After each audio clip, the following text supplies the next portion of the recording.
Welcome to a very special edition of the Character Sheet. I am joined by a tabletop legend, Mr. Steve Jackson. How are you doing, Steve? Oh, legendary, I guess. Thank you. It's funny because the very first game that I ever bought at a tabletop game store was Munchkin. Awesome. So it was literally the very first one. So I have been a fan of yours since I literally started playing games that weren't Monopoly. So thank you very much for all of your many contributions to the tabletop industry. And we're actually here today to talk about something that kind of relates to our parent site, comicbook.com, and that is Steve Jackson's Games is reproducing Groo the Game based off of Sergio. I always pronounce his last name wrong, and he's corrected me on this before. Aragona's seminal work, Groo the Wanderer. So why don't you tell me how you and your company decided that now was the time for a Groo remake? Well, the truth is, 5 years ago was time for a Groo remake. It was a slow process lining up the rights and getting everything together. But fortunately, Sergio is still alive and well and happy, and because I really didn't want this to be a memorial game. It's a celebration of how awesome Groo is. Groo is one of the earlier satires of the sword and board type, Conan the Barbarian fantasy tropes. So for those who haven't played Groo the Game, what type of game is it? Well, it's a city builder, basically. You're collecting resources and using them to build buildings in your town. The wild card is Groo, who wanders from town to town trying to help. But if you have ever read the Groo books, you know that when he tries to help, things go badly.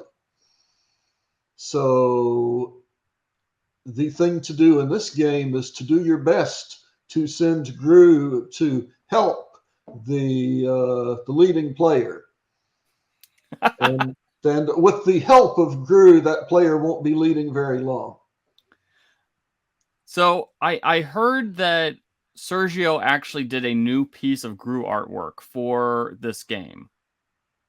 More than one. The cover is new, or it was new for the game. Mm-hmm. And he did us. Let me open up the box. We've got the back cover, but this is a brand new box.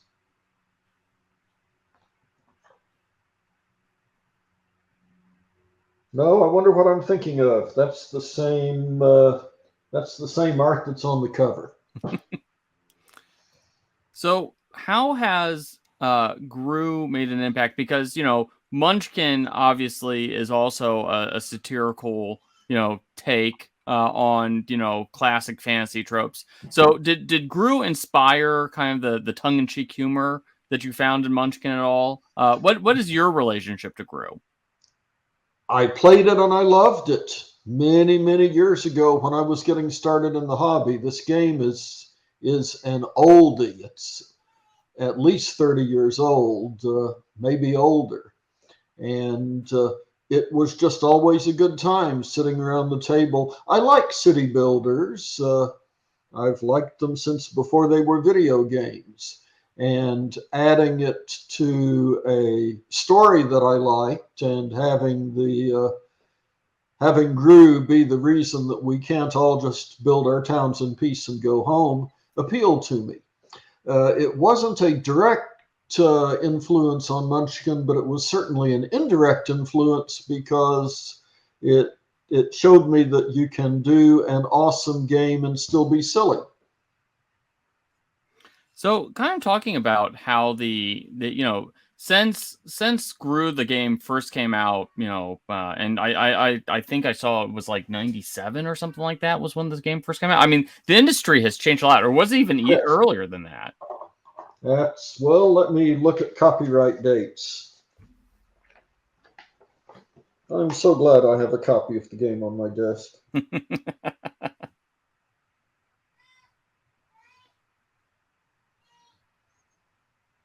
But no, it doesn't show the early copyright. Did I? No, I was working on an intro piece that said when it was released, but I don't even remember. It's just old. And I loved it, and I was sorry when it was out of print. And eventually I got the idea that maybe we could secure the rights and bring it back. And that wasn't quick.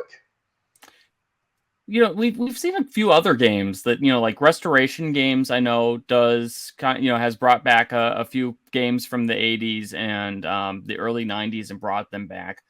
So what is like the process of bringing a game like Groo back? Like, what do you have to do to get the rights back, especially if an entity might not exist that originally published it? Well, fortunately, the entity still existed, but the way the contract had been set up, the rights were in two buckets. Mm-hmm. There was the right to the game system, and there was the right to use the character and background of Groo. And you had to have both of them to reproduce the game. I mean, sure, you could have done Groo Munchkin, or you could have done a town builder with orcs running around kicking things down instead of Groo, but that wouldn't have been the same. That wasn't what I wanted to do. I wanted to get it back the way I remembered it. So, has the work that you've done with Groo, has that like inspired you to look at other games that you could possibly, get the rights to or bring back, or is Groo going to be a one-off? Groo is not going to be a one-off. As a matter of fact, it won't even be the first one that we have. I don't want to be dramatic and say rescued from oblivion, so I'll be real dramatic and say rescued from oblivion. The game Wiz War by Tom Jolly is even older, and we reprinted that, starting the process during COVID, which of course absolutely put a kink in the works. But the printed game is now on a container ship coming this way. And if it doesn't do an Ever Given or something like that, then Wiz War will come back. And this edition is illustrated by Phil Folio. Oh. I'm a huge Folio fan, and I'm very pleased to call him a friend. And it was just natural to try to attach him to that project, and he was enthusiastic. That sounds great. And yes, I want to do others. I have failed a couple of times to get rights to games that I think really ought to be brought back. And there are different things that can mess it up. And as you alluded to, the dissolution of the company holding the rights can be a big one. Mm-hmm. There is a batch of games from a company that no longer exists. Probably none of them will be brought back because that company, I'm not naming names, the company died messily enough and slowly enough that there are multiple entities that can lay a claim to the game rights. And I'm not going to buy it from all of them. You're welcome to guess and test my poker face, but man, well, I'm really tempted to, but I don't want to I don't want to embarrass myself with by like naming an entity that's like still exists today or something. That would be a problem. mean, some die and some fade away, and some haven't really faded, but they have kind of dived into their own navel and now serve their own fandoms, and that's all. The the I shouldn't say meltdown. The difficulties that the distribution network for board games has suffered recently has made it harder on the smaller companies. Well, and that's like the big thing is it seems like it's really interesting because while there seems to be more space to create games and more of an audience to create games than ever before, the margins just seem to be getting like narrower and narrower and narrower. And it seems to be really difficult for a small company. And like, Steve Jackson Games, you guys are a big deal within the tabletop industry, but at the same time, you're still an indie company compared to the big corporate entities that are out there. Oh, yes, we're an indie. We did less than $5 million last year, and it was actually not a profitable year, although something that I put in my stakeholders report, Phil and I are going over now, is that it could have been on the books a profitable year. We decided that for tax reasons there should be a loss, and there was some slow-moving inventory that was summarily dumpstered. The joke here is find a Fortune 500 company that will give you that truthful and concise a report about their finances. It won't happen. Oh no.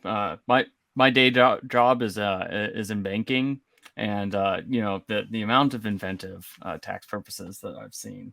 So the smart and talented people who are hired just to obscure the truth. Yes, no, that's really true. That does kind of bring me into the next point, though. Steve Jackson Games has been able to survive, for a long time, going back to like the 80s. You and your company has dabbled into, role-playing games. Obviously Munchkin has, been super popular. How do you manage the ebbs and flows of the industry? Do you follow trends? Is there a guiding principle that you follow or anything like that? We do our darndest to be flexible. That means following trends, but not being the very first ones to jump on any bandwagon. So we were slow to collectible cards, but we missed Pogs altogether, which was a big win. It helps that we're privately held, so a bad quarter or 2 or 3 bad quarters doesn't mean a sudden turnover in management and old lines drop to new lines made out of nothing. We can afford to take the long view. With the rise in tabletop RPGs recently, it seems like I don't quite know if the tabletop RPGs the industry is like to the 2000s level back like the D20 system, but it's pretty huge right now. Have you considered like a 5th edition of GURPS? I've certainly considered it. Uh, If I had been working on it for 2 years, I still couldn't admit it because there's been no announcement. Oh, okay. Should one look to the future? Could GURPS be making a revival then?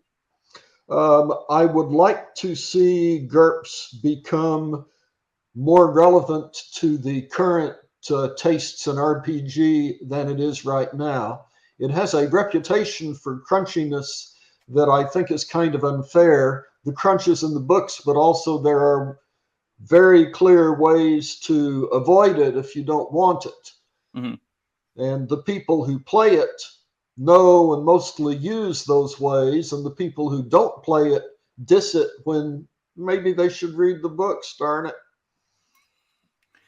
Well, I actually have a copy of, I think, 3rd edition GURPS floating around here somewhere.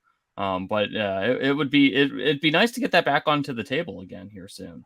Well, feel free. One thing that I've always been happy about with GURPS is that even the people who don't like the system find the source books useful.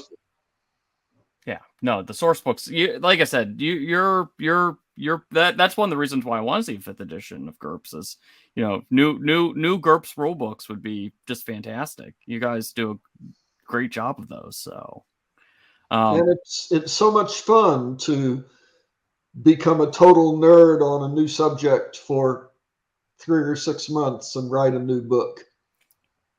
So, last question, just kind of more of a general question. What games are you playing nowadays? Like, what's been hitting your table recently? My table has mostly been hit by playtests recently. If I name what I'm really playing the most of, it would be a list of new releases like GURPS and WizWar and Tabloids, which we haven't talked about, and things like that. But has Tabloids been announced yet? What's that? I don't know whether we've announced it or not, so this may be a leak, but we have played it in public at several conventions, including Pensacon in February, and it gets good feedback. It's a headline making game, which is not a brand new concept, but I think I've got an angle on it that people are really enjoying. To name some things that I didn't do that I will play at the drop of a hat, Terraforming Mars. I mean, it's not easy to get 6 or 7 people together for 4 quiet hours, but it is so worth it. And, for something lighter, Century. Okay. All right. Well, when can people expect Groo the game to come out? Look for a Kickstarter within the month. Okay. Well, fantastic. Well, you want to see what's in it? Oh yeah, that feels like it should have come up earlier in the interview. Oh well, I opened the box and then didn't show you. That's my fault. Decks of cards, duh. Every one of them with some of Sergio's art on it. A little card box with nothing in it that'll hold the cards, so you can turn it into a backpack game if you want to. And 7 really chunky dice, because we're all getting older and we want to see across the table. And one of the really great things about this game is that on my roll, everybody will have a chance to use my dice. So they're that big. Smokes. That is a huge dice. You can see it. Yeah. Also, big dice don't roll as far as little dice. And that's handy on the table, too. Well, that's fantastic. But I think it's going to be good.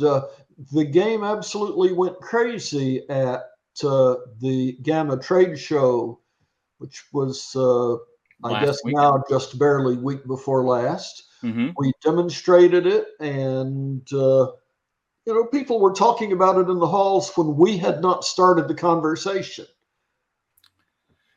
Well, I think that there's 2 things that the Groo the Game has going for it. And first of all, you touched on it, is that these older games that disappear for a while, they are very, very fondly remembered, and yes. Being able to recapture that feeling, especially like those early games that, like, there's always been innovation in the tabletop space, but when a game does something well and it's the first game to do something well and you can recapture that feeling, it's the closest you get to nostalgia I think, in an industry that just, you know, is known for just churning out new games and new ideas and things like that. And also, you know, I think that Groo and Sergio, you know, I think there is a growing appreciation of both Groo and Sergio's talents. Like, you know, Sergio, the late great Tom Spurgeon once told me that Sergio is, you know, was he told me one that, you know, Sergio was the closest thing that comics had to Santa Claus, that, you know, being in the same room with him just inspired a sort of primal joy in seeing. Yes, that's true as a person, and at the same time, his humor is just wicked. Yeah, no, oh, he's one of the funniest people. And, you know, and Gru is just really, is a really joyful comic in a way that we haven't, you know, that we don't really get anymore. You know, there's just Yeah. not a lot of fun comics like that anymore. It's just unabashedly joyful. Yes. I mean, the bad guys aren't very bad, and the hero is a klutz. Exactly. And everybody gets along somehow, even though a whole lot of people died, but you know it didn't really bother them that much. You just know. Oh, you were talking about bringing back old games? Yes. This is a plug for somebody else's work because it's not one I'm going to get, but I have it on maybe pretty good authority that Chaosium will eventually bring back Credo. Really? I cannot reveal my source, but I believe him. Well, I will follow up on that, since I'm a tabletop journalist. That seems like that's something I should start digging into. Well, and maybe you can get somebody to admit it and brag on it. It's an awesome game. Well, that seems like a good place to end the interview, weirdly enough. Thank you very much for your time. It was a pleasure talking to you. Like I said, Steve, I've been a huge fan of your work since the very beginning. Thank you. You know, we'll be promoting Groo on comicbook.com. You know, so look forward to that Kickstarter later this month. Awesome. Thank you so much.